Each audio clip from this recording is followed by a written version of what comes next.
wrapped up Toledo Bend, finished 58th, and I mean, after a really tough practice, you know, walking away with a 58th place finish is actually not too bad. But I'm just going to go ahead and go over what I did. You know, I had a 1-2 punch approach when I came down here, and there was a shad spawn that was going on in the morning.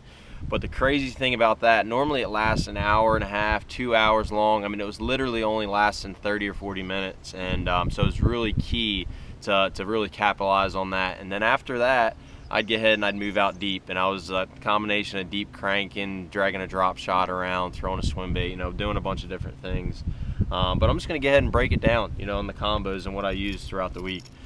The biggest thing here for the shad spawn, I mean, a lot of guys throw a spinner bait, throw, you know, a swim jig, a frog, a fluke, you know, all those different types of things. But for me, definitely the key was catching them on a buzz bait with a Zoom horny toad on it. And what that allows you to do is a typical buzz bait, you really can't cast it well. Well, a shad spawn, whenever that's going on, you need to make really long casts. So adding that frog type bait on the back of that buzz bait allowed me to cast it a little bit further. But I'm just going to go ahead and go over the combo. This here is a fast gear ratio reel. This is the Revo ALX. It's 8-to-1 gear ratio reel, real fast. So I was able to keep that trolling motor on high, cover a lot of water. I'm throwing on a heavier rod because I'm throwing it on fluorocarbon line. But it's a 7.3 Fanastisa Premier, heavy action, 20-pound trilene, 100% fluorocarbon. A lot of guys throw a buzz bait on braid, but braid, it'll burn your thumb a little bit, and a lot of times it's just easier, it's more efficient using fluorocarbon line because it's not sitting in the water. You know, people think fluorocarbon in top waters, fluorocarbon sinks. When you're throwing a buzz bait, you're keeping it up the whole time, so it's really not too bad. But one of the things, this is actually an Accent Lures buzz bait, and I think it's one that Jacob actually designed. And one of the keys, and him and I both do it, is you actually need to grind down the sides. Whenever it comes, it's a little bit wider there, but whenever you grind down the sides, you're able to thread that frog on there a little bit better. So that's one of the tricks that you guys want to make sure you guys do whenever you're throwing this style bait right here. After that shad spawn was over, I'd get ahead and I'd go offshore. You know, this is something that I really like to do. I don't know if it's a saltwater background or what it is, but I really like to offshore fish. And right now in Toledo Bend, it's April, so you have a lot of fish that are still on the bank. There's not a whole lot of fish that are offshore, but it's something I've really been trying to force.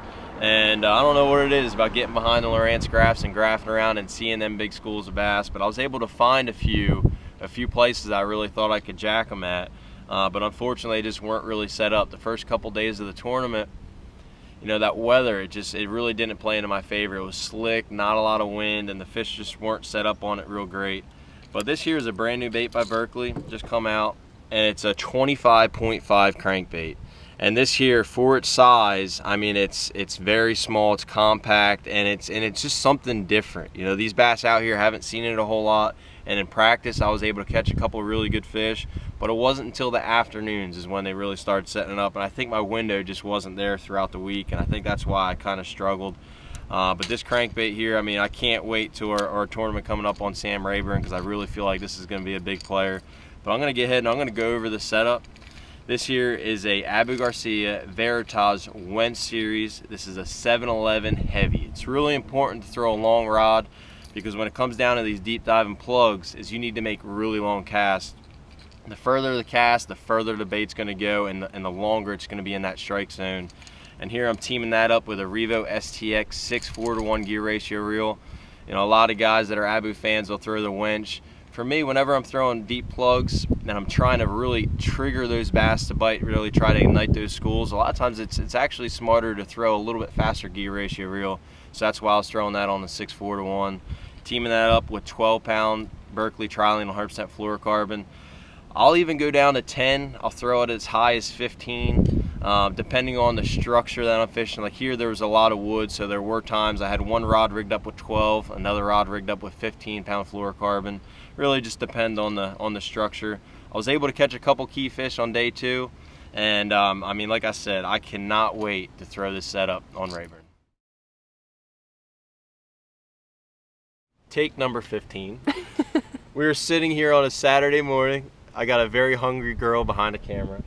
And all night long I've been thinking about, what was one adjustment I could have made throughout the week to really make something happen and to make a jump in that leaderboard on day 2.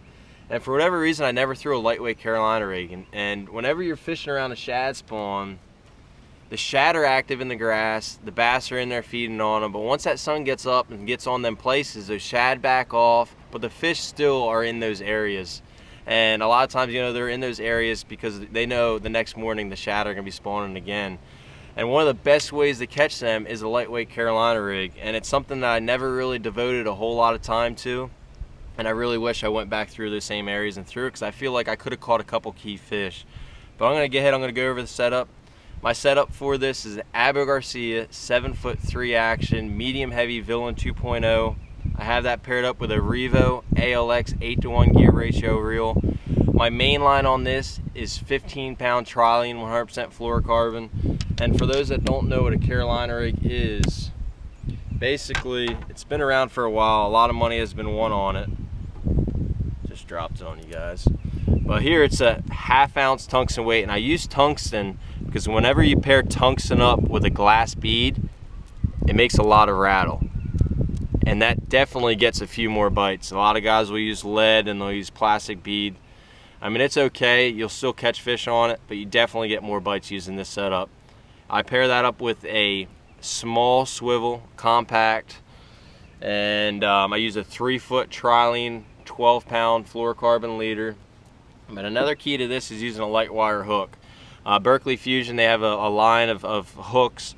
They have a super line, and then they also have a regular. This is a 2-aught EWG, and it's definitely important to throw a light wire hook because it allows that bait to stay up in the column a little bit better. And one of my favorite worms for this is a Berkley Havoc bottom hopper. This is a 4.75. Junebug is like one of my go-to colors. If they're not biting Junebug, I just go over to Green Pumpkin. But for whatever reason, I just never gave it a whole lot of time. And it's one of them things, I know hindsight's 20/20, but I really feel like if I would have drugged this around on those places, on that outside grass line, once those shad got done spawning a little bit later in the day, I really feel like I would have caught a few more fish. So if you guys are wondering how I got that cool footage this week and that cool angle I was running, this is something I just put together. I'm running the bottom portion of my seat pedestal. I got a 1/2-inch aluminum pipe. I wrap it all up with electrical tape. I'm installing a Wego Tour 10400 battery pack. It runs good for about 9 hours. I got my GoPro cable all the way up to the top, and I have a Hero 4 hardwired. And now I have the full look of the entire boat whenever I'm out fishing. But one of the things you guys want to make sure you do is install a safety cable. This safety cable allows it to stay inside the boat. The second tour event of the year, I lost my whole setup. So make sure you guys install that cable. And next time you're out in the water, hopefully get some awesome footage.